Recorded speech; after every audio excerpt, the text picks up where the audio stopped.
what do you think about Atau Gaming Cafe? You say it's so cool. Ada gaming cafe dekat Damansara?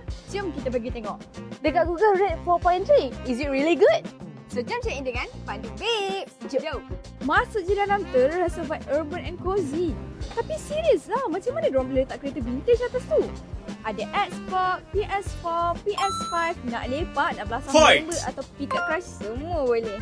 Dia ada signature menu dekat sini. Nasi lemak ayam berempah. Ayam dia besar weh, tengok. Sambal dia pedas-pedas manis and chili fish.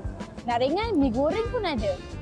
This is their latte kau-kau for coffee lover. Mesti korang suka. Lagi-lagi ni ada 4 shot.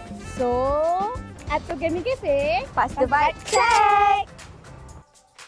Tak puas main game kat kafe, kita sambung pula dalam kereta ni. Bukan setakat ada games tau, tapi ada banyak lagi features yang menarik. Antaranya navigation map dia yang memang sangat-sangat function. Nak beri member pun boleh.